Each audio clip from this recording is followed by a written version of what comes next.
नमस्कार दोस्तों। क्या आपने कभी सुना है कि एक ऐसा दिन आता है जब सिर्फ 3 शब्द बोल देने से कंगाल का भाग्य भी बदल सकता है। क्या आपने कभी देखा है कि कोई इंसान सालों की गरीबी से एक ही रात में बाहर निकल जाए? अगर नहीं तो आज की यह कहानी आपकी सोच, आपकी आस्था और आपके भाग्य तीनों को हिला देगी। क्योंकि आज हम बात करने वाले हैं पुत्रदा एकादशी की, उस गुप्त उपाय की जिसे करने से लोगों ने अकल्पनीय धन, संतान सुख और जीवन की हर अड़चन से मुक्ति पाई है। लेकिन ध्यान रखना, अगर आपने यह वीडियो अधूरा छोड़ा तो यह उपाय कभी पूरा फल नहीं देगा। सनातन धर्म में एकादशी केवल व्रत नहीं होती, यह ईश्वर द्वारा दिया गया एक दिव्य अवसर होता है।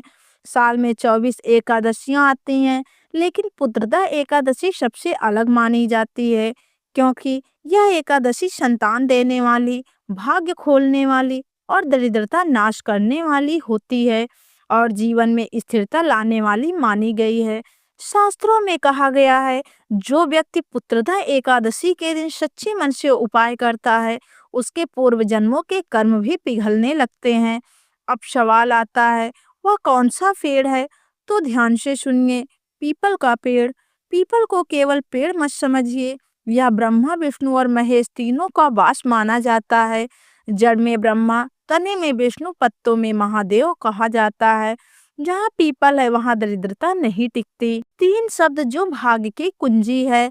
अब आता है इस वीडियो का सबसे बड़ा रहस्य, वे 3 शब्द जो पुत्रदा एकादशी की रात पीपल के पेड़ को छूकर बोले जाते हैं। लेकिन उससे पहले एक सच्ची कहानी सुनिए। बहुत समय पहले उत्तर भारत के एक छोटे से गांव में एक व्यक्ति रहता था, माधव। माधव ईमानदार था, लेकिन गरीबी उसकी परछाई बन चुकी थी। घर में अनाज नहीं, संतान नहीं, कर्ज सिर पर चढ़ा रहता था और हर दरवाजा बंद था। एक दिन गांव में एक वृद्ध साधु आए। माधव ने उनके चरण छुए और रोते हुए बोला, बाबा, मेरे भाग्य में सिर्फ आंसू ही लिखे हैं। साधु मुस्कुराए और बोले, बेटा, भाग्य कभी अस्थाई नहीं होता। पुत्रदा एकादशी आने वाली है, उस दिन पीपल को छूकर ये 3 शब्द बोल देना। माधव ने वही किया। अब ध्यान से सुनिए पूरी विधि, उपाय कब करें और कैसे करें। पुत्रदा एकादशी की रात 12 बजे के बाद या ब्रह्म मुहूर्त में स्नान करके साफ वस्त्र पहनकर, मन में किसी के लिए द्वेष ना हो, पीपल के पेड़ के पास जाएं, दाएं हाथ से पेड़ को छुएं, आंख बंद करें और दिल से बोलें वे 3 शब्द, हे नारायण, स्वीकार करो। इन 3 शब्दों को 3 बार बोलना है। आवाज धीमी लेकिन भाव गहरा हो। शास्त्र कहते हैं, पहला चमत्कार मन शांत होता है, दूसरा चमत्कार रास्ते खुलने लगते हैं, तीसरा चमत्कार अचानक धन के योग बनते हैं। माधव के साथ भी यही हुआ। उपाय के तीसरे ही दिन माधव को एक रुका हुआ पैसा मिल गया। फिर पुराना कर्ज लौटा, व्यापार में उछाल आया, संतान का सुख मिला और कुछ ही वर्षों में वह गांव का सबसे संपन्न व्यक्ति बन गया। लेकिन वह हमेशा कहता था, यह धन मेरा नहीं, यह ईश्वर का दिया प्रसाद है। लेकिन दोस्तों, यहाँ एक बात बहुत कम लोग जानते हैं, हर पीपल को छूता है, हर कोई शब्द भी बोल देता है, फिर भी सब अमीर क्यों नहीं बनते? क्योंकि इस उपाय का असली प्रभाव 3 शब्दों से नहीं, भावना से होता है। शास्त्र कहते हैं, शब्द तभी फल देते हैं जब हृदय खाली हो और विश्वास भरा हो। पुत्रदा एकादशी के दिन अगर मन में ये बातें हैं, ईर्ष्या, किसी के लिए बुरा सोचना, लालच, दिखावा, तो उपाय निष्फल हो जाता है। इसीलिए उपाय से पहले अपने मन में सिर्फ इतना कहें, हे प्रभु, जो मेरे भाग्य में उचित हो वही दीजिए। एक महिला थी, सीमा। पति मेहनती था, लेकिन पैसा आता नहीं था। संतान नहीं थी, घर में रोज कलह रहती थी। सीमा ने यह उपाय सिर्फ धन के लिए नहीं, संतान और शांति के लिए किया। उसने पीपल को छूकर आंखों में आंसू लेकर वही 3 शब्द बोले, हे नारायण, स्वीकार करो।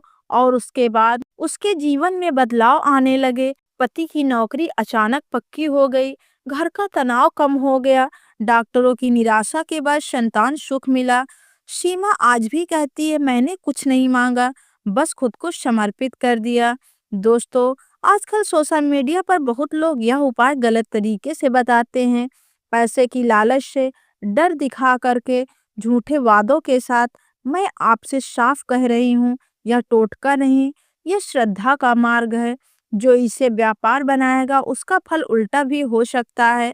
अगर आपके आसपास पीपल का पेड़ नहीं है तो घबराइए मत। आप किसी मंदिर में लगे पीपल के पेड़ या पुराने पीपल के चित्र के सामने भी यह उपाय कर सकते हैं, लेकिन भावना वही होनी चाहिए। आप समझिए इन 3 शब्दों का अर्थ। हे अहंकार का त्याग, नारायण ईश्वर को पुकार, स्वीकार करो, अपने कर्मों को सौंप देना। जब इंसान अपने कर्म ईश्वर को सौंप देता है तभी चमत्कार शुरू होते हैं। हर व्यक्ति का समय अलग होता है, किसी को 7 दिन में, किसी को 21 दिन में, किसी को 1 महीने में, लेकिन असर जरूर दिखता है अगर विश्वास सच्चा हो। अगर आप चाहें तो उसी दिन एक दीपक सरसों के तेल का पीपल के नीचे जला दें और मन ही मन में कहें जो अंधकार है वह समाप्त हो। दोस्तों, गरीबी कोई पाप नहीं, लेकिन निराशा में डूबे रहना ईश्वर का अविश्वास है। त्रिदा एकादशी आपके जीवन का टर्निंग पॉइंट बन सकती है। अगर आप चाहते हैं कि यह उपाय आपके जीवन में फल दे तो कमेंट में लिखिए हे नारायण स्वीकार करो। वीडियो को लाइक करें और इसे उस व्यक्ति तक पहुंचाएं जो आज टूट चुका है। वीडियो को अंत तक देखने के लिए क्या आपने कभी सोचा है कि सिर्फ एक मुट्ठी धनिया आपके जीवन की गरीबी को दूर कर सकती है? क्या वास्तव में पुत्रदा एकादशी के दिन किया गया यह छोटा सा उपाय पूरे वर्ष धन सुख और समृद्धि की वर्षा कर सकता है? शास्त्र कहते हैं छोटा कर्म अगर सही दिन और सही भावना से किया जाए तो वह जीवन बदलने की शक्ति रखता है। आज की यह कथा केवल एक उपाय नहीं बल्कि आस्था, विश्वास और भगवान विष्णु की कृपा की अद्भुत कहानी है। इस वीडियो को अंत तक अवश्य देखिए, क्योंकि अंत में हम बताएंगे सही विधि, सही मंत्र, किन लोगों को यह उपाय अवश्य करना चाहिए और कौन सी एक गलती इस उपाय को निष्फल कर देती है। पुत्रदा एकादशी वर्ष में 2 बार आती है, पौष माह की शुक्ल पक्ष की एकादशी, श्रावण माह की शुक्ल पक्ष की एकादशी। शास्त्रों में इसे कहा गया है यह एकादशी संतान सुख, धन संपत्ति और पितृदोष नाश करने वाली है। राजा सुकेतुमान और रानी शैव्या की कथा में बताया गया है कि कौन इस व्रत के प्रभाव से निसंतान राजा को पुत्र रत्न की प्राप्ति हुई, लेकिन बहुत कम लोग जानते हैं कि इस एकादशी पर किया गया धनिया अर्पण का उपाय अक्षय धनों का द्वार खोल देता है। धनिया केवल रसोई का मसाला नहीं है, शास्त्रों में धनिया को धन का प्रतीक, मंगल ऊर्जा का वाहक, नकारात्मकता नाशक, लक्ष्मी तत्व को आकर्षित करने वाला माना गया है। संयोग नहीं है कि धनिया धन प्लस या अर्थात जहाँ धनिया वहाँ धन की गति। बहुत समय पहले एक छोटे से गांव में माधव नाम का किसान रहता था। दिन रात मेहनत करने के बावजूद घर में अन्न की कमी बनी रहती, बच्चों की पढ़ाई रुकी हुई थी, कर्ज बढ़ता जा रहा था। एक दिन पुत्रदा एकादशी के अवसर पर गांव में एक वृद्ध साधु आए। साधु ने कहा, बेटा आज भगवान विष्णु के चरणों में सिर्फ एक मुट्ठी साबुत धनिया चढ़ा दो और मन से प्रार्थना करो। माधव के पास दान के लिए कुछ नहीं था, बस रसोई में रखी एक छोटी सी मुट्ठी धनिया। जैसे ही साधु ने बताया, प्रातः स्नान, साफ वस्त्र पहनकर भगवान विष्णु का ध्यान करते हुए तुलसी के सामने दीपक जलाओ और एक मुट्ठी साबुत धनिया हाथ में लेकर कहना, ओम नमो भगवती वासुदेवाय, मम दरिद्राय नाशम, धन धान्य समृद्धि देहि देहि स्वाहा। फिर धनिया विष्णु जी को अर्पित करें या तुलसी के पास रखें। अगले दिन धनिया को लाल कपड़े में बांधकर तिजोरी या पूजा स्थान पर रखें। कुछ ही दिनों में माधव को रुका हुआ पैसा मिला, फसल अच्छी हुई, कर्ज उतरने लगा। 1 वर्ष के भीतर वही किसान गांव का सबसे सम्मानित व्यक्ति बन गया। उसने जीवन भर कहा, मेरे जीवन की दिशा एक मुट्ठी धनिया ने बदल दिया। यह उपाय कैसे काम करता है? पुत्रदा एकादशी, विष्णु तत्व सक्रिय, धनिया लक्ष्मी तत्व जागृत, श्रद्धा कर्म फल तीव्र, व्रत का दिन संकल्प सिद्ध। जब ये चारों मिलते हैं तो धन की धारा रुकती नहीं।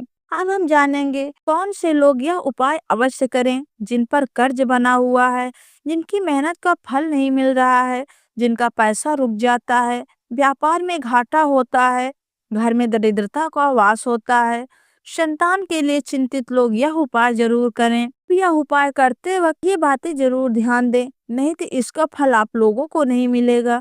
टूटा हुआ धनिया न चढ़ाएं, झूठ बोलकर व्रत न करें, मांस मदिरा का सेवन न करें, किसी को अपशब्द न कहें, उपाय बताकर अहंकार न करें। ये सभी उपाय करने के बाद आपको संकेत मिलते हैं। अगर आपने पुत्रदा एकादशी के दिन सच्चे मन से एक मुट्ठी धनिया अर्पण किया तो भगवान विष्णु आपकी परीक्षा नहीं लेते, बल्कि संकेत देना शुरू कर देते हैं।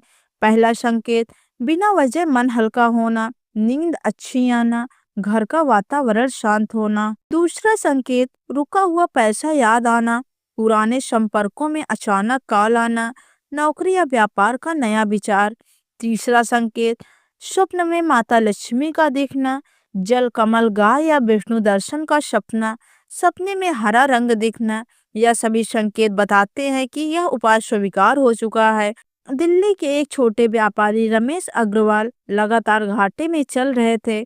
दुकान थी, ग्राहक नहीं आते थे, मेहनत थी, लाभ नहीं मिलता था, पैसा आता परंतु टिकता नहीं था। तथा एकादशी के दिन किसी ने उन्हें यह उपाय बताया।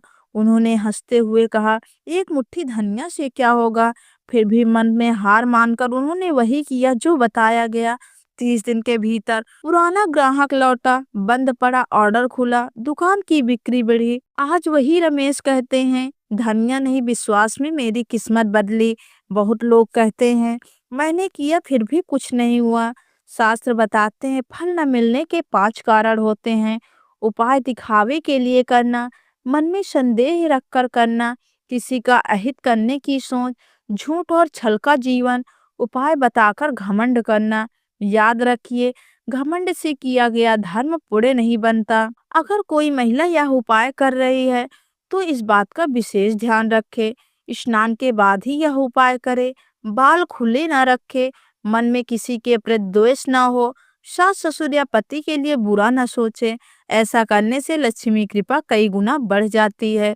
पुरुषों के लिए विशेष निर्देश, क्रोध से दूर रहें, झूठा वादा ना करें, उसी दिन किसी गरीब को कुछ दान करें, माता पिता का सम्मान करें। बहुत लोग घबरा जाते हैं, अगर धनिया हाथ से गिर जाए या पूजा में बिखर जाए तो इसका अर्थ है नकारात्मकता निकल रही है। बस मन में कहें, हे प्रभु मेरी भूल क्षमा करें और दोबारा अर्पण कर दें। एकादशी के अगले दिन ब्राह्मण या गाय को अन्न दें, घर में झाड़ू शाम को लगाएं, किसी को अपमान ना करें, धनिया वाला लाल कपड़ा सुरक्षित रखें। शास्त्रों में लिखा है, जहाँ पितृदोष होता है वहाँ धन टिकता नहीं। पुत्रदा एकादशी का यह उपाय पितरों को संतुष्ट, घर में आशीर्वाद, धन मार्ग साफ कर देता है। जो दंपत्ति संतान के लिए परेशान है, इलाज करके थक चुके हैं, वे पति पत्नी हाथ में यह उपाय करें। एक ही थाली, एक साथ प्रार्थना और एक साथ धनिया अर्पण।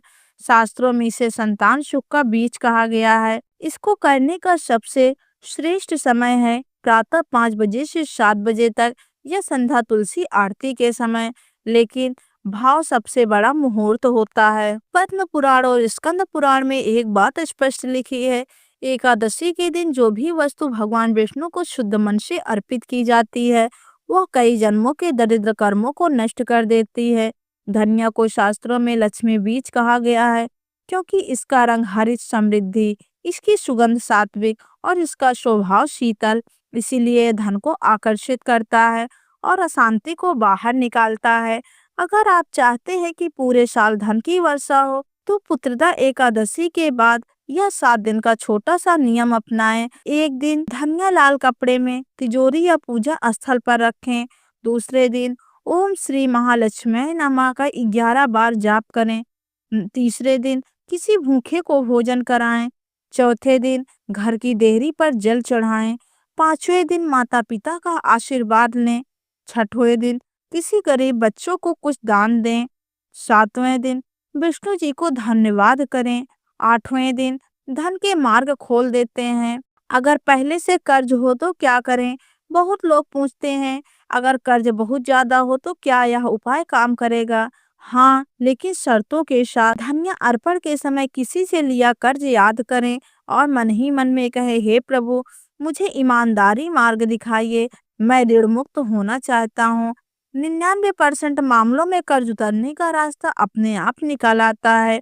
एक व्यक्ति ने यह उपाय किया, लेकिन अगले ही दिन लोगों को दिखाने लगा, देखो मैंने क्या कर लिया, अब मेरे पास पैसा आएगा। कुछ ही दिनों में झगड़े बढ़ने लगे, पैसा आया लेकिन टिक नहीं पाया, घर में बीमारी फैल गई। शास्त्र कहते हैं, जो उपाय अहंकार से किया जाए वह वरदान नहीं परीक्षा बन जाता है।